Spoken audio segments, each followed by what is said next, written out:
والضحى واللیل اذا سجا ما ودعك ربك وما قلى، قسم ہے روز روشن کی، دھوپ جہاں چڑھے کا جو وقت ہے وہ میں بیان کر چکا ہوں۔ صلاۃ الضحیٰ تقریباً 10 بجے 11 بجے، یعنی زوال سے متصلاً قبل جو ہے صلاۃ الضحیٰ 10 بجے کا وقت، یہ وہ وقت ہے جب کہ دن پوری طرح روشن بھی ہو گیا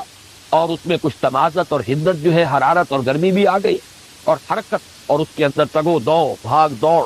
معاش کے لیے سب کے سب جو ہے وہ اپنی اس حرکت کے اندر مصروف۔ اور اس کے بالمقابل واللیل اذا سجا، یہاں یہ رات کے لیے کے ساتھ جو لفظ آیا وہ نیا لفظ ہے، اس سے پہلے یغشا تو آیا ہے، یغشاہا واللیل اذا یغشاہا سورۃ الشمس میں، اور واللیل اذا یغشا سورۃ اللیل میں، ڈھانپ لینے والی رات۔ معلوم ہوتا ہے کہ جیسے کوئی چادر تان دی گئی، اوپر چھپا دیا گیا کسی شے کو، زمین کو ڈھانپ دیا، یا سورج کے آگے رات جو ہے چادر بن کر تن گئی، اب آپ کو سورج نظر نہیں آ رہا، اس کی روشنی کا سلسلہ منقطع ہو گیا۔ لیکن یہاں لفظ آیا گیا ہے واللیل اذا سجا، یہ سجا کے لفظ میں جو بنیادی مفہوم ہے وہ سکون، چنانچہ بحر ساجن کہتے ہیں سمندر کی وہ کیفیت جس میں کوئی تلاطم نہیں ہے، موجیں نہیں ہے، پرسکون سمندر جو ہے، پانی جو ہے پرسکون ہے، یہ بحر ساجن۔ تو واللیل اذا سجا، جب کہ رات پوری سکون اس میں طاری ہو گیا، حرکت ختم ہو گئی، پرندے بھی اپنے گھونسلوں میں چلے گئے، انسان بھی اپنے گھروں میں جو بھی رین بسیرا ہے ہر ایک کا، وہاں اس نے جا کر بسیرا لے لیا، ہر طرف ایک سکون کی کیفیت ہے۔ تو ایک طرف حرکت، تمازت، حدت، اور ایک طرف رات کی تاریکی اور اس میں خاص طور پر سکون، حرکت نہیں بلکہ سکون کی کیفیت، ان دونوں کی قسمیں کھائیں۔ اور مقسم علیہ کیا ہے؟ ما ودعک ربک وما قلی، نہیں رخصت کیا آپ کو آپ کے رب نے اور نہ ہی وہ بیزار۔ اب یہ الفاظ جو ہیں خاص طور پر نوٹ کیجئے، ان کے پس منظر میں کیا چیز جھلک رہی ہے کہ کوئی ایسا احساس شدید ہوا ہے محمد رسول اللہ صلی اللہ علیہ وسلم کو، کوئی ایسا اندیشہ لاحق ہوا ہے کہ شاید میرا رب ناراض ہو گیا، شاید میرے رب نے مجھ سے اپنا تعلق منقطع کر لیا، شاید میرے رب نے مجھے چھوڑ دیا، شاید اس کی عنایتیں اب شامل حال نہیں رہی، شاید اس کی شفقت و محبت جو ہے اب میں اس کا مرکز نہیں رہا۔ یہ تشویش، یہ کیفیت جو ہے، یہ اضطراب، یہ پس منظر میں ہے، اس لیے کہا جا رہا ہے ما ودعک ربک وما قلی، نہیں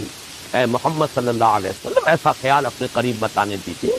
نہ آپ کے رب نے آپ کو وداع کیا۔ یہ وداع سے ہی ہے وداع کا توضیح باب تفصیل میں ذرا اس میں اور تاکید کا مفہوم آ جاتا ہے۔ ایسا وداع ایک تو ہوتا ہے عارضی طور پر آپ نے وداع کیا کسی کو، پھر وہ آ جائے گا۔ ایک توضیح جو ہے وہ یہ مستقل انقطاع، توضیح ما ودعک ربک، نہیں کو اللہ نے آپ سے تعلق منقطع نہیں کیا، آپ کو رخصت نہیں کر دیا، آپ کو وداع نہیں کر دیا، وما قلی، اور ہرگز وہ کوئی بیزار نہیں ہوا آپ سے، ہرگز ناراض نہیں ہوا۔ یہ جو آیت ہے اب اس کے پس منظر میں یقیناً کوئی واقعہ ہے یا کوئی واقعات ہیں، اس اعتبار سے یہ بھی قرآن مجید کے ان مقامات میں سے ہے کہ جہاں شان نزول کی روایات سے اعتنا کیے بغیر کوئی چارہ نہیں۔ مولانا اصلاحی صاحب کا اپنا ایک ذوق ہے، وہ روایات سے حتی الامکان کرنی کتراتے ہیں، شان نزول کی روایات سے بھی بچ کر جو بھی عموم لفظی ہے اسی کے حوالے سے تفسیر کرتے ہیں۔ لیکن میں نے خاص طور پر نوٹ کیا یہاں کہ یہاں تو ممکن ہی نہیں رہا ان کے لیے بھی، انہیں بھی روایات ہی سے اعتنا کرنا پڑا۔ اور ایک چیز کا تو تقریباً اجماع ہے روایات کہ اس کے پس منظر میں ہے فترت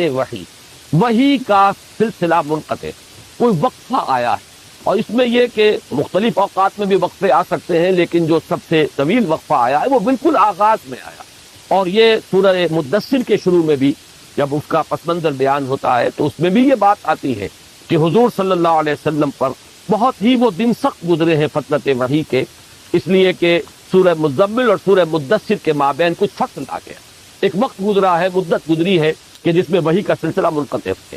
اس میں روایات میں اس کی مدت مختلف آئی ہے، 12 دن سے لے کر اور 40 دن تک کی مدت جو ہے مختلف روایات میں آئی ہے، اس کی تفصیل یہاں دینے کی کوئی ضرورت نہیں۔ لیکن اس کے حوالے سے جو بات کی ہے، جو ہمارے خاص طور پر جو ریشنلسٹ قسم کے مفسرین ہیں انہوں نے جو بات کی ہے، وہ بات یہ کی ہے کہ وحی کی اصل میں آپ کو ضرورت ہوتی تھی اس لیے کہ مختلف مسائل جو پیدا ہو جاتے تھے، الجھنیں پیدا ہو جاتی تھی، ان کا حل ملتا تھا، لوگ سوالات کرتے تھے، ان کا جواب حضور کو وحی سے ملتا تھا۔ یسألونک عن الروح قل الروح من امر ربی، یسألونک عن ذی القرنین بتا دیجئے قل ساتلو علیکم منہ ذکرا، تو یہ تمام جو سوالات امتحاناً کیے جاتے تھے حضور سے صلی اللہ علیہ وسلم، اصحاب کہف کے بارے میں پوچھا جا رہا تو وہ تفسیر، تو یہ سوال اور جواب، اس میں بھی تسکین کا پہلو تھا حضور کے لیے۔ یا کوئی اعتراض کر دیتے تھے لوگ، اب اعتراض کا جواب دینا ہے۔ اب ایک تو یہ کہ حضور اپنی سمجھ کے مطابق، اپنے فہم کے مطابق، اور وہ فہم بھی بہرحال ہمارا فہم نہیں تھا، محمد رسول اللہ کا فہم تھا کہ نسبت خاک رابع عالم پاک، لیکن یہ کہ پھر اس سے اوپر فہم ہے اللہ کا، فوق کل ذی علم علیم، اللہ تعالیٰ کا علم جو ہے وہ بہرحال اس سے بہت بالا تر ہے۔ تو علم خداوندی سے جب جوابات آتے تھے اعتراضات کے، تو ان کے اندر زیادہ تسکین کا پہلو ہوتا تھا۔ تو ایک تو یہ چیزیں ہیں کہ جس کی وجہ سے جو وحی کی کا تسلسل تھا اس سے حضور کو آسانی ملتی، لیکن جب وحی کا سلسلہ منقطع ہو جاتا تھا تو پھر آپ کے لیے مشکل آتی۔ اسی کے لیے میں عرض کر رہا ہوں کہ قرآن مجید میں سورہ ہود میں اور سورۃ الفرقان میں یہ جو مضمون آیا ہے کہ اس وحی کے ذریعے سے، قرآن کے ذریعے سے، اے نبی ہم آپ کے دل کو، قلب مبارک کو تثبیت عطا کرتے ہیں۔ وَكُلًّا نَقُصُّ عَلَيْكَ مِن أَنبَاءِ الرُّسُلِ لِنُثَبِّتَ بِهِ فُؤَادَكَ۔ اب یہ پہلو بھی کہ جو آج مجھ پر بیت رہی ہے وہ سابقہ انبیاء پر بھی بیتی ہے۔ جیسی مخالفتیں آج میری ہو رہی ہیں، اگر مجھے مجنون اور پاگل کہا جا رہا ہے تو کہا گیا تھا حضرت نوح کو بھی اور تمام رسولوں کو کہا گیا۔ اگر میرے بارے میں کہا جا رہا ہے کہ یہ کوئی اپنی دی ارتھ ٹو ڈومینیٹ ہے، در حقیقت یہ اپنا کوئی چاہتے ہیں غلبہ، وہ حکومت چاہتے ہیں، قیادت چاہتے ہیں، یہی بات تو سابقہ رسولوں کے بارے میں کہی گئی۔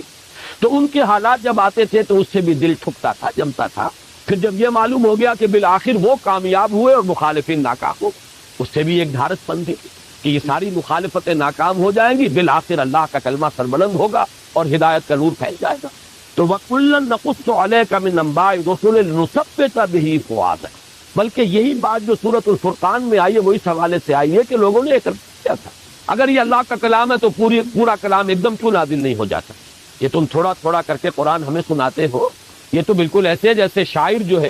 اس کا دیوان بہرحال تو مکمل ہوتا ہے، ایک غزل آج کہہ دی، ایک کل کہہ دی، کوئی قصیدہ آج کہہ دیا پھر بعد میں کہہ دیا، بالکل یہی حال تمہارا ہے، تھوڑا تھوڑا قرآن سنا رہے ہو۔ اگر یہ اللہ کی کتاب ہوتی تو یہ کیوں نہ پوری کی پوری جملتاً واحدہ نازل ہو جاتی؟ لیکن اس کا بھی جواب دیا گیا سورۃ الفرقان میں، کذالک لنثبت بہ فؤادک ورتلناہ ترتیلا۔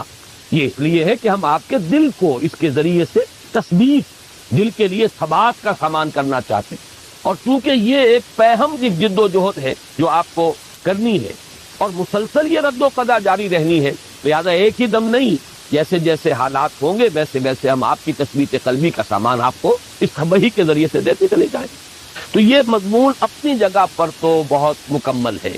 لیکن اشکال کیا ہے؟ اشکال جیسا کہ میں نے عرض کیا تھا، بہت سے اشکالات پیدا ہو جاتے ہیں۔ ایک اشکال اس اعتبار سے کہ حضور کی شان، علو شان کو پیش نظر رکھے تو باتیں جو ہیں اس کے ساتھ مناسبت رکھتی ہوئی بظاہر نظر نہیں آتی۔ دوسرا اشکال یہ کہ یہ بالکل ابتدائی زمانے کی صورتیں، ابھی وہ رد و قضا شروع ہوئی ہی نہیں، ابھی کوئی پرسیکیوشن کا آغاز ہی نہیں ہوا، ابھی تو وہ صورت ہے ہی نہیں، بھٹی تپی ہی نہیں، ابھی تو وہ بھڑکی ہی نہیں آگ، وہ رد و قضا تو ہوگی ابھی چل کر، ابھی تو وہ بالکل آغاز کا دور ہے۔ اگر یہ تسلیم کر لیا جائے کہ بالکل آغاز کا زمانہ ہے یہ، تو پھر یہ کہ یہ ساری چیزیں جو ہے بالکل آؤٹ آف کانٹیکسٹ ہو جاتی ہیں۔ آپ چاہے ادھر سے ادھر سے قرآن مجید کی آیات کے حوالوں سے جتنا چاہے اس کے اندر وزن پیدا کر لیں، لیکن اس کانٹیکسٹ کے اندر وہ آؤٹ آف کانٹیکسٹ ہے، اس لیے کہ تو بالکل ابتدائی زمانے کا یہ جو صورتیں ہیں بالکل ابتدائی دور کی صورتیں۔ ایک دوسری بات یہ کہی گئی، اور یہ بات وزنی اور یہ بات سمجھ میں نہیں آ سکتی، وہی بات جو میں عرض کر چکا ہوں، جو معاملہ نہ دارت سکون آشنا نہ باشد، اور وہ یہ کہ اس وحی کا کوئی ایسا روحانی اثر تھا محمد الرسول اللہ صلی اللہ علیہ وسلم کی روح پر جس کو ہم نہیں سمجھ سکتے کہ وہ کیا تھا، یہ تو جس کا تجربہ ہوتا ہے وہی جانتا ہے۔ یہ جو ایک کیفیت ہے کہ لذت ہی بادہ نہ دانی بخدا تا نہ چشی، جس کے اوپر خود وہی نازل نہیں ہوئی، اس کی لذت، اس کا سرور، اس کا کیف، اس سے انبساط، اس سے جو انشراح ملتا تھا محمد الرسول اللہ صلی اللہ علیہ وسلم کو، ہم اپنی عقل و منطق کے حوالے سے اس کو پہچان ہی نہیں سکتے۔ اس اعتبار سے جو آپ کا والہانہ عشق تھا، یہ بات نوٹ کر لیجئے، اس سے پہلے کئی مرتبہ یہ مضمون آ چکا ہے، لا تحرک بہ لسانک لتعجل بہ ان علینا جمعہ وقرآنہ فاذا قرأناہ فاتبع قرآن ونیسرک للیسرا سنقرئک فلا تنسى۔ حضور ایسا نہ کیجئے کہ ہم پڑھائیں گے آپ کو۔ شکوہ کرتے تھے حضور کہ یہ تم دیر سے آتے ہو، اے جبرائیل تم وقفہ طویل کر دیتے ہو، یہ تو مستقل آپ کی شکایت تھی۔ جس کا جواب کہ سورہ مریم میں دلوایا گیا ہے کہ وما نتنزل الا بامر ربک لہ ما بین ایدینا وما خلفنا وما بین ذلک وما کان ربک نسیا۔ اے نبی، ہم اپنی مرضی سے نازل ہو ہی نہیں سکتے، تو آپ کے رب کا حکم ہوتا ہے تو ہم آتے ہیں، ہم اپنے اختیار سے نہیں آتے، اس لیے کہ ہمارے سامنے جو کچھ ہے اس کا اختیار بھی اللہ کے ہاتھ میں، جو ہمارے پیچھے ہے اس کا اختیار بھی اللہ کے ہاتھ میں، جو دونوں کے مابین ہے اس کا اختیار بھی اللہ کے ہاتھ میں۔ دونوں کے مابین کیا ہے؟ ہمارا وجود، ہمارا تو کل وجود اللہ کے اختیار میں ہے، ہم وہی کرتے ہیں جو کچھ کے ہمیں حکم ملتا ہے۔ یفعلون ما یؤمرون، وہ تو اللہ تعالیٰ کے کسی لا یعصون اللہ ما امرہم ویفعلون ما یؤمرون، اور اسی سے روکا گیا ہے سورہ طٰہٰ میں ولا تعجل بالقرآن من قبل ان یقضى علیک وحی، اے نبی جلدی نہ کیجیے۔ اس میں ہے در حقیقت وہ اشتیاق اور شوق اور محبت اور ایک والہانہ عشق جو تھا وہی کے ساتھ محمد الرسول اللہ صلی اللہ علیہ وسلم کو، تو اس میں یہ جو تھوڑا وقفہ آیا ہے اس پر آپ کی دل کے اوپر نہایت شاق گزرا ہے یہ مت، اور یہ در حقیقت حساب کتاب ہمارے حساب کتاب میں آنے والی بات نہیں، یہ وہی جان سکتا ہے لذت این بادہ نہ دانی بخدا کا نہ تشی، جس نے اس وحی کی لذت کو محسوس کیا، وہ لذت ہم کلامی جو اللہ کے ساتھ تھی جسے وہ حاصل ہوئی، جس سے کہ آگے بڑھ کر حضرت موسیٰ نے یہ بھی مطالبہ یا استدعا کر دی تھی کہ پروردگار یہ جو لذت مخاطبہ و مکالمہ ہے جو مجھے میسر آ رہی ہے ذرا ایک قدم اور آگے، رب ارنی انظر الیک، پروردگار دیدار بھی فرما دے۔ اب یہ آگ جو بھڑکی ہے آتش شوق، اسی کا تو مظہر ہے یہ دعا۔ تو ایک اعتبار سے ہم کہہ سکتے ہیں کہ یہ در حقیقت وہ جو ایک والہانہ عشق تھا محمد الرسول اللہ صلی اللہ علیہ وسلم کو قرآن مجید کے ساتھ، یہ اس کا جو کیفیت آپ پر گزر رہی ہے، اس ہجر کی، اس فراق کی، وہ ہماری منطق میں اور ہمارے فلسفے میں اور ہماری بیان میں وہ آنے والی شے نہیں ہے، اس کو وہی جانتے تھے۔ اور اس میں ہی در حقیقت وہ مصرع بھی نوٹ کر لیجئے کہ عشق تو ہزار بدگمانی، جہاں محبت کا معاملہ شدید ہوگا وہاں بدگمانی بہت جلدی ہو جائے، اگر محبت شدید نہیں ہے بدگمانی بھی جلدی نہیں ہو۔ عشق تو ہزار بدگمانی، اصل میں یہ جو مضامین لطیف ہیں ان کو شعراء نے جس طریقے سے تعبیر کیا ہے، اسی لیے آج کے درس میں آپ شاید محسوس کر رہے ہوں کہ یہ کچھ زیادہ ہی میں اشعار کا حوالہ دے رہا ہوں۔ شاعر کہتے کسے؟ صاحب شعور۔ صاحب شعور تو سبھی انسان ہیں، لیکن کچھ لوگ ہوتے ہیں جن کا شعور بہت گہرا ہوتا ہے، بہت حساس طبیعت کے لوگ، مشاہدہ بہت گہرا، وہ لوگ جو ہے وہ شاعر ہے اصل میں۔ بالقوہ، ہر صاحب شعور جو ہے وہ شاعر ہے بالقوہ، پوٹینشلی۔ ویسے ہم شاعر کا اطلاق کرتے ہیں اس شخص پر جو شعر کہتا ہو، لیکن در حقیقت شاعر تو ہر وہ شخص ہے جو صاحب شعور ہے، جس کی شعور کی گہرائی، ایکویٹی آف ویژن اور انڈرسٹینڈنگ اور احساس جو ہے اس کا وہ جو ہے وہ زندہ ہو اور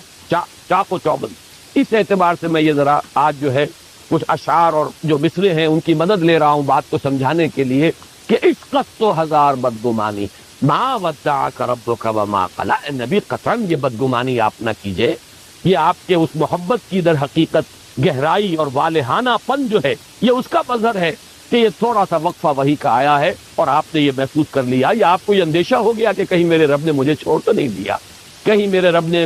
مجھ سے اپنا تعلق منقطع نہیں کر لیا، کہیں میں اب اس کا مورد الطاف و عنایات تو نہیں رہا، کوئی ایسی صورت تو نہیں۔ اس میں پھر مزید اضافہ کر لیجیے کہ کچھ لوگوں کی طرف سے تانے بھی حضور کو سننے پڑے، اور یہ عجیب بات ہے کہ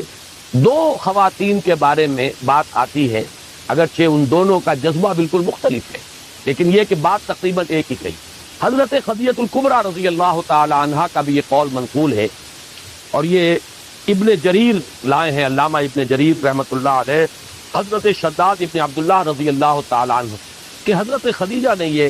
کہا حضور سے کہ معلوم ہوتا ہے کہ آپ کی عجلت پسندی اور بے صبری کی وجہ سے اللہ آپ سے ناراض ہے۔ یہ بے صبری بھی وہ دیکھیے، دل ناصبور جسے کہا جاتا ہے، وہ دل جسے صبر نہیں آتا، دل ناصبور، وہ تو یہ کہ عشق جتنا ہوگا اتنی ہی اس کے اندر صبر کی کمی ہو جائے گی، والہانہ پن جو ہے اس کی وجہ سے حضرت خدیجہ نے یہ کہا،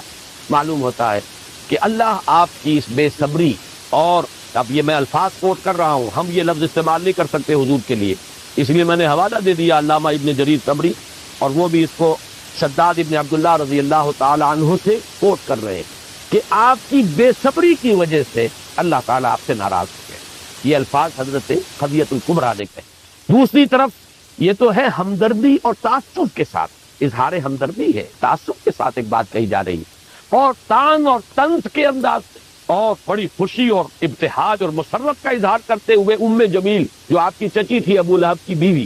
اس نے کہا محمد معلوم ہوتا تمہارا شیطان تمہیں چھوڑ گئے۔ اس روایت کی کچھ بڑی یعنی استہزائی انداز میں نفی کی ہے مولانا اصلاحی صاحب کہ کیسے ممکن ہے، کیسے پتہ چل گیا لوگوں کو کہ وہی جو ہے وہ بند ہو گئی۔ حالانکہ واقعہ یہ ہے کہ بخاری اور مسلم دونوں میں صحیحین میں یہ روایت موجود ہے کہ حضور کئی راتیں مسلسل اٹھتا، کیونکہ رات کو یہ جو ابو لہب کا گھر ہے یہ حضور کے گھر کے ساتھ بالکل متصل تھا۔ یہی وجہ ہے کہ ام جمیل نے آپ کو بہت ایذائیں پہنچائی، آپ کے دروازے پر کانٹے بچھا جانا رات کے وقت کہ اگر آپ نکلیں رات کو جو small hours of the morning ہیں کہیں طواف کے لیے جائیں تو آپ کے پاؤں میں اور کانٹے لگے، کپڑے الجھ جائیں، یہ تکلیف بھی۔ پھر کوڑا کرکٹ پھینک دینا، یہ کوئی اور کسی کی جرت نہیں ہو سکتی تھی کہ محمد الرسول اللہ کے ساتھ یہ سلوک کرے، بنو ہاشم کے چشم و چراغ۔ لیکن یہ کہ بہرحال ابو لہب بھی تو بنو ہاشم میں سے، پھر چچا ہے، چچا ہونے کے اعتبار سے اور چچی ہونے کے اعتبار سے اپنا جو وہ بزرگی ہے اس کا بھی کوئی حق ہے جس کا غلط استعمال ہو سکتا ہے۔ وہی تھی کہ جو آپ پر کوڑا کرکٹ ڈالتی تھی، وہی ام جمیل ہے۔ اور یہ تو صاف سمجھ میں آنے والی بات ہے، اس میں اس روایت کے استہزاء کی کوئی ضرورت نہیں۔ پھر صحیحین کی روایت، صحیح مسلم صحیح بخاری میں کہ آپ کئی رات تک رات کو اٹھ نہ سکے، اور اس لیے ظاہر ہے کہ جب آپ رات کو اٹھ کر نماز پڑھتے تھے تو پڑوس کے گھر میں پتہ چلتا تھا۔ اکثر القرآن ترتیلا جو سورہ مزمل میں آیا ہے، کیسے ممکن ہے کہ پتہ نہ چلتا ہو کہ محمد کھڑے ہو گئے ہیں اور اپنے رب کا کلام پڑھ رہے ہیں؟ رتل القرآن ترتیلا، یہ تو جو سورہ مزمل ہے یہ تو اس فطرت وحی سے قبل کی صورت ہے اور آپ اس پر عمل کرتے تھے، لیکن چند راتیں ایسی بیتی کہ آپ اٹھ نہیں سکتے۔ لہذا ام جمیل نے یہ کہا کہ محمد معلوم ہوتا ہے تمہارا شیطان تمہیں چھوڑ گیا، معاذ اللہ، نقل کفر نہ باشد۔ لیکن یہ کہ حافظ ابن حجر رحمۃ اللہ علیہ جو سب سے بڑے شارح ہیں، صحیح بخاری کی سب سے بڑی شرح جو ہے انہی کی ہے، انہوں نے ان دونوں روایات میں جو ہے مطابقت دی، اور وہ یہ ہے کہ بات تو ایک ہی تھی۔ ایک نے کہی ہے از راہ ہمدردی، از راہ تعصب، اور دوسری نے کہی ہے طعن اور طنز کے انداز میں اور خوشی مناتے ہوئے۔ باقی بات تو ایک ہی ہے، واقعہ ایک ہے، ثابت ہوتا ہے کہ یہ واقعہ ہوا۔ اور اس سے میں ایک نتیجہ اور نکال رہا ہوں، وہ نتیجہ یہ ہے کہ حضور صلی اللہ علیہ وسلم پر اس وقت جو بھی کیفیت تھی، وہ ایک بددلی کی کیفیت یا کوئی اضطراب، تشویش، آپ کو جو بھی کیفیت طاری ہوئی ہے وہ اس درجے شدید تھی کہ آپ پر کسل بھی طاری ہو گیا۔ رات کا نہ اٹھنا، یہ تو واقعہ یہ ہے کہ یہ تو اس کا جو اثرات ہیں انسان کے اپنے اعصاب پر اس درجے ہو جانا، حالانکہ سورہ مزمل ہے پس منظر میں قم اللیل الا قلیلا نصفہ او انقص منہ قلیلا او زد علیہ ورتل القرآن ترتیلا، اتنا جو ہے تاکیدی حکم محمد الرسول اللہ صلی اللہ علیہ وسلم کو دیا گیا۔ لیکن معلوم ہوتا ہے کہ اس وقت کی وہ کیفیت جو ہے وہ ایسی تھی کہ آپ پر اس درجے کسل طاری ہوا ہے، یا آپ کے اعصاب میں، اب میں ایک لفظ بہت ڈرتے ڈرتے استعمال کر رہا ہوں لیکن میں سمجھانے کے لیے، ابلاغ کے لیے اسے ضروری سمجھتا ہوں، آج کی اصطلاح میں نیورستھینیا آپ اسے کہتے ہیں، اعصابی اضمحلال۔ ویسے کوئی تکلیف نہیں ہے، بیماری نہیں ہے، کوئی عارضہ جسمانی نہیں ہے، کوئی بخار نہیں ہے، کچھ نہیں ہے، لیکن یہ ہے کہ کچھ اعصاب پر ایسا اضمحلال طاری ہو جاتا ہے، نیورستھینیا، اعصابی اضمحلال، کہ آدمی ہلنا چاہتا نہیں ہل رہا، حرکت کرنا چاہتا نہیں کر پا رہا، ہمت گویا کہ ایک طرح سے جواب دے جاتی ہے۔ تو معلوم ہوتا ہے کہ رات کو نہ اٹھ سکنا، جس کا کہ ثبوت صحیح بخاری صحیح مسلم دونوں سے مل رہا ہے، اس حد تک بھی آپ کی وہ کیفیت جو پس منظر میں ہے سورہ مبارکہ کے، اس کا اثر اس درجے، اس سے بھی آگے بڑھ کر اس درجے شدید کیفیت تھی آپ پر کہ حضور فرماتے ہیں صلی اللہ علیہ وسلم، عارف کہاں گیا بھائی سوالو آ کے سن رہا، حضور فرماتے ہیں کہ مجھ پر یہ لمحہ اور یہ عرصہ جو ہے وقفہ اتنا شاخ گزرا کہ میرے دل میں بار بار یہ خیال آتا تھا کہ پہاڑ پر چڑھ کر اپنے آپ کو نیچے گرا۔ آپ اندازہ کیجئے، پھر میں عرض کر رہا ہوں، حضور کا مقام و مرتبہ اور یہ کیفیات، یعنی یہ کہ وسوسہ ہم اسے کہیں گے کہ وسوسہ اس حد تک آ رہا ہے کہ خودکشی پر انسان جو ہے آمادہ ہو رہا، گویا کہ زندگی بے معنی ہو کر رہے گی، زندگی اب کاہے کے لیے؟ اگر اللہ ہی نے چھوڑ دیا، خدا نہ خواستہ، اگر وہی کا سلسلہ ہی منقطع ہو گیا، اگر میرے اعصاب ہی اتنے جواب دے گئے کہ میں رات کو کھڑا بھی نہیں ہو سکتا، تو جینا کاہے کے لیے؟ زندگی تو در حقیقت کسی مقصد کے لیے ہوتی ہے، کوئی آئیڈیل ہو۔ ایک ہے وہ جو حیوانی سطح پر زندگی گزارتے،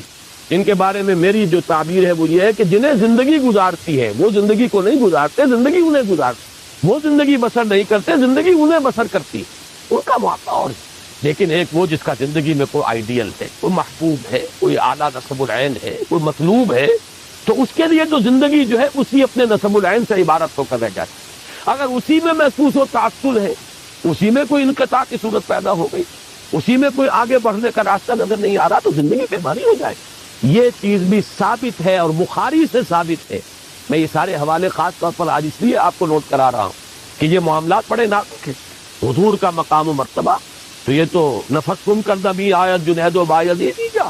یہ تو بہت نازک مقام ہے۔ اس اعتبار سے مجھے ساری باتیں جو میں کہہ رہا ہوں، اگر صرف میری بات آپ سمجھیں گے تو آپ کو بدگمانی مجھ سے ہو جائے گی۔ میں یہ سارے حوالے اس لیے دے رہا ہوں کہ یہ چیزیں ثابت ہیں روایات سے، اور روایات بھی جو ہیں وہ دوسرے تیسرے درجے کی نہیں، بخاری سے، صحیح مسلم سے یہ ثابت ہے کہ اس درجے حضور پر یہ سختی جو ہے کی کیفیت تھی۔ اور ایک مقام اور نوٹ کر لیجئے جو سورہ انعام میں ہے، یہ جو تانے تھے جو حضور کو مل رہے تھے، معلوم ہوتا ہے دوسروں نے بھی دیے۔ یہ تو میں نے دو خواتین کی بات چونکہ ایک دوسرے کے مقابلے میں آ گئی ہے، حضرت خدیجہ رضی اللہ تعالی عنہا اور ام جمیل علیہا ما علیہا، تو ان دونوں کا چونکہ تضاد ہے وہ میں نے بیان کر دیا، ورنہ بہت سے لوگوں کے بارے میں آتا ہے کہ لوگوں نے کہنا شروع کر دیا محمد معلوم ہوتا ہے تمہارا خدا تمہیں چھوڑ گیا، کسی نے کہا تمہارا شیطان تمہیں چھوڑ گیا۔ تو اس کے حوالے سے سورہ انعام کی وہ آیت بھی نوٹ کر لیجئے، وَلَقَدْ نَعْلَمُ أَنَّكَ يَضِيقُ صَدْرُكَ بِمَا يَقُولُونَ، اے نبی ہمیں خوب معلوم ہے کہ آپ کا سینہ بھینچتا ہے ان باتوں سے جو یہ کہہ رہے ہیں۔ یہ ویسے تو یہ کہ مجنون کسی نے کہا، کسی نے شاعر کہا، کسی نے ساحر کہا، یہ تمام باتیں بھی ہیں یقیناً کہ جو حضور پر، آپ کے قلب مبارک پر ان کا ایک جو ہے اثر جو ہے وارد ہوتا تھا، تاثر، لیکن یہ یہاں خاص طور پر ضیق صدر، سینے کا بھینچنا، اور اس کا خاص تعلق قائم ہو جائے گا اگلی صورت کے پہلے لفظ علم نشرح لک صدرک۔ ضیق صدر سینے کا بھینچنا اور تنگ ہو جانا، اور انشراح صدر سینے کا کھل جانا بس کی ایک کیفیت پیدا ہو جانا۔ تو یہ ضیق کا لفظ جو ہے یہ سورہ انعام کی اس آیت میں آیا ہے، وَلَقَدْ نَعْلَمُ أَنَّكَ يَضِيقُ صَدْرُكَ بِمَا يَقُولُونَ، بلکہ یہ سورہ ہجر میں ہے غالباً، سورہ ہجر میں یہ الفاظ آئے، یا سورہ انعام میں اس وقت مستحضر نہیں۔ لیکن یہاں ذرا ایک بات نوٹ کر لیجئے کہ سورۃ الضحیٰ کے اگر ہم 3 حصے کر لیں، یہ سارا تاریخی پس منظر جو ہے اور یہ روایات اور یہ حوالے اور یہ شان نزول کی روایات پہلی 3 آیات کے لیے تو بالکل کفایت کرتی۔ فترت وحی، اس کا حضور پر نہایت شاق گزرنا، وہ شاق والہانہ عشق کی وجہ سے ہے، یا وہ شاق گزرنا اس وجہ سے ہے کہ لوگوں نے تانے دینے شروع کر دیے، جو بھی ہو، اس سے یہ سمجھ میں آیا کہ اس کی بنا پر حضور کی یہ کیفیت ہوئی کہ اندیشہ ہوا کہ عشقت تو ہزار بدگمانی، شاید میرا رب مجھے چھوڑ گیا، شاید میرا تعلق منقطع ہو گیا، شاید پروردگار ناراض ہو گیا، شاید میری کسی بات سے وہ بیزار ہو گیا، معاذ اللہ ثم معاذ اللہ۔ اس میں آپ کو تسلی دے دی گئی، ما ودعک ربک وما قلی، اور استشہاد کیا گیا رات اور دن سے۔ دیکھیے ہمارا سارا نظام جو چل رہا ہے اس میں تضادات، روشنی بھی ضروری ہے، تاریکی بھی ضروری ہے، بلندی کا اپنا مصرف ہے اور پستی کا اپنا مقام، رات کی اپنی حکمتیں اور مصلحتیں ہیں اور دن کی اپنی حکمت اور مصلحت۔ یہ تضادات جو چلا آ رہا ہے سورۃ الشمس سے لے کر پھر سورۃ اللیل، تضادات، اور ان تضادات میں خاص طور پر رات اور دن یہ تینوں صورتوں میں آ رہا۔ یہاں پر تو رہی گئی صرف 2 چیزیں، والضحیٰ واللیل اذا سجا، باقی یہ کہ اور تمام چیزیں جو ہیں وہ پیچھے جو آ چکی ہیں۔ تو اس لیے یہ جیسے کہ ہمیں معلوم ہے کہ ہمارا یہ دنیا کا نظام رات اور دن ہی کے حوالے سے یہ حیات کا سلسلہ قائم، ہماری ساری غذا ٹریس کریں گے تو عالم نباتات سے ہے، عالم نباتات کا سارا دار و مدار جو ان کا ریسپیریشن کا نظام ہے وہ دن اور رات میں جدا ہو جاتا ہے۔ ایک وقت میں وہ آکسیجن لے رہے ہیں اور کاربن ڈائی آکسائڈ چھوڑ رہے ہیں، ایک وقت میں کاربن ڈائی آکسائڈ استعمال کر رہے ہیں اور فوٹو سینتھسس میں اس کو وہ اپنا گویا کہ یوں سمجھیے کہ را مٹیریل بنا رہے ہیں اور آکسیجن چھوڑ رہے ہیں۔ ریسپیریشن کا نظام جو ہے بالکل برعکس ہو گیا دن اور رات۔ اسی سے سارا عالم نباتات کا نظام، اسی سے ہمارا یہ غذا کا معاملہ، چاہے بکری کا گوشت ہم کھاتے ہیں تو بکری کا گوشت بھی اسی نباتات سے بنا ہے، وہی پتے ہیں اور وہی گھاس ہے کہ جو وہ کھا رہی ہے۔ لہذا پھر اسی طریقے سے انسانی اپنی نفسیات ہے، تکان سے تاریخ ہوتی ہے، اس میں علاج ہو جاتا ہے۔ آپ کو معلوم ہے کہ مسلسل روشنی کے سامنے بٹھانا یہ تو ٹارچر کا ذریعہ ہے، جیسے کہ انویسٹیگیشن کے اندر بھی، انٹروگیشن میں بھی ٹارچر ہوتا ہے یہ کہ آپ کو مسلسل جگایا جائے اور روشنی جو ہے تیز وہ آپ کی آنکھوں پر ڈالی، یہ تو ٹارچر ہوتا ہے۔ تو جیسے دن ضروری ہے رات بھی ضروری، جیسے حرکت ضروری ہے ایسے ہی سکون بھی ضروری، جیسے بھاگ دوڑ ضروری ہے ویسے ہی استراحت بھی ضروری۔ اسی طرح نبی جیسے وحی کا آنا ضروری ہے ویسے ہی اس کا ایک وقفہ بھی ضروری. آپ اس کا تحمل نہیں کر پائیں گے. لو انزلنا هذا القرآن على جبل لرأيته خاشعا متصدعا من خشية اللہ. اس پورے قرآن کو اگر ہم نے کسی پہاڑ پر اتار دیا ہوتا تو آپ دیکھتے کہ پھٹ جاتا اور وہ بیٹھ جاتا دب جاتا اللہ کی خشیت من خشیت اللہ. لہذا جیسے کہ میں آیت آپ کو سنا چکا سورۃ الفرقان کی ہم نے تھوڑا تھوڑا کر کے نازل کیا. کذالک لنثبت به فؤادک ورتلناه ترتیلا. تھوڑا تھوڑا کر کے اتارا ہے تاکہ آپ کا دل اس کو سہار سکے تحمل کر سکے اور آپ کے دل کو اس کے ذریعے سے تثبیت حاصل ہو جائے. یہ گویا کہ دونوں چیزیں جو ہے یہ ایک دوسرے کے ساتھ ہیں منسلک. تو یہ ہے والضحى واللیل اذا سجا ما ودعك ربك وما قلى. لیکن اب جب ہم آتے ہیں اگلی 5 آیات پر اس میں ایک اضافی کیفیت سامنے آ رہی. یہ جو اب تسلی دی جا رہی ہے وَلَسَوْفَ يُعْطِيكَ رَبُّكَ فَتَرْضَىٰ وَلَلْآخِرَةُ خَيْرٌ لَكَ مِنَ الْأُولَىٰ أَلَمْ يَجِدْكَ يَتِيمًا فَآوَىٰ وَوَجَدَكَ ضَالًّا فَهَدَىٰ وَوَجَدَكَ عَائِلًا فَأَغْنَىٰ. اس کے پس منظر میں ایک دوسری کیفیت ہے نا امیدی کی کیفیت. جیسے کہ میری محنت کا کوئی نتیجہ نہیں نکل رہا, ایک مایوسی اور بددلی کی کیفیت چھا رہی. جیسے کہ پس منظر میں ہے سورہ طٰہٰ کی ابتدائی آیات میں طٰہٰ مَا أَنزَلْنَا عَلَيْكَ الْقُرْآنَ لِتَشْقَىٰ. اس لیے ہم نے قرآن آپ پر نازل نہیں کیا کہ آپ ناکام اور نامراد ہوں. آپ نامراد ہوں گے کامیاب ہوں گے, کامیابی آپ کے قدم چومے گی. یہی پس منظر ہے جو اس آیہ مبارکہ کے پس منظر میں ہے, یہی کیفیت کہ ان الذی فرض علیک القرآن لرادک الی معاد. اے نبی جس نے آپ پر قرآن کی ذمہ داری ڈالی ہے, یہ بوجھ ڈالا ہے, انا سنلقی علیک قولا ثقیلا, تو وہ آپ کو چھوڑنے والا نہیں ہے. وہ تو آپ کو انگلی پکڑ کر لے جائے گا, لوٹائے گا بہت اعلیٰ جگہ پر, لوٹنے کی بہت عمدہ جگہ پر. یہ میں اس کی وضاحت کر چکا ہوں. اس کا عام مفہوم تو یہ سمجھا گیا ہے کہ مکے میں واپس لے آئے گا. ہجرت کے وقت جو حضور پر شاق گزر رہا تھا, خانہ کعبہ سے جو اب دوری ہو رہی تھی, تو اس میں تسلی دی گئی ہے. لیکن دوسرا مفہوم بھی موجود ہے ہمارے متقدمین کے ہاں, مفسرین کے ہاں موجود ہے, اسلاف کے ہاں, کہ اس سے مراد معاد سے یعنی یہ کہ ایک نہایت شاندار اور تابناک انجام ہے کہ جو آپ کا منتظر ہے, اور آپ جو ہے کہ ناکام اور خائب اور خاسر نہیں ہوں گے معاد. یہ ری ایشورنس جو ہے اس کی کیفیت بالکل جدا ہے. اس میں رات اور دن کا مسئلہ نہیں ہے. رات اور دن کا مسئلہ وہاں تو بات بالکل فٹ بیٹھتا ہے کہ وحی کے نزول میں بھی حکمت ہے اور وحی کی فطرت جو ہے وہ بھی حکمت پر مبنی ہے. جیسے رات ضروری ہے دن بھی ضروری ہے, جیسے دن ضروری ہے رات بھی ضروری ہے, اسی طریقے سے وحی کی آمد بھی اپنی جگہ اور وحی کی فطرت اور اس کا وقفہ بھی اپنی جگہ پر ہے. یہ تو دونوں چیزیں جو ہے رات اور دن کے حوالے سے بالکل واضح. لیکن یہاں جیسا کہ میں نے عرض کیا اس میں زیادہ جھلک ہے جیسے اعصابی اضمحلال ہو جاتا ہے, ری ایشورنس کی ضرورت ہوتی. اب یہاں دیکھیے میں بغیر تشبیہ کہوں گا لیکن ہے تو وہ تشبیہ, اس کو آپ کہیں بھی حضور صلی اللہ علیہ وسلم کے اوپر اپلائی نہ کیجیے. کوئی مربی, کوئی معلم, کوئی بزرگ جو اس کے زیر تربیت ہے, زیر تعلیم ہے, اس کا تلمیذ ہے, وہ محسوس کرتا ہے کہ اس کی ہمت کو جواب دے رہی ہے. یہ سمجھ رہا شاید میں نہیں پڑھ سکوں گا, یہ منزل بڑی کٹھن ہے, یہ کام مجھ سے نہیں ہوگا. تسلی دیتا ہے کہ نہیں, دیکھو ایسی بات نہیں ہے, خامخواہ کا کو دل نہ چھوڑو. دیکھو تم نے اتنے کچھ کامیابی حاصل کی ہے, تم پہلے وہاں سے وہاں تک پہنچے ہو, گھبرانے کی کیا بات, ذرا سی ہمت کرو, حوصلہ جو ہے قائم رکھو, آگے بڑھو. یہ جو ایک ری ایشور کرنے کا انداز ہوتا, جیسے تسلی دی جا رہی ہو اس معنی میں کہ اللہ آپ کا ساتھ دے گا. اب ظاہر بات ہے ہم نے جو بات کہی ہے مربی اور معلم کی,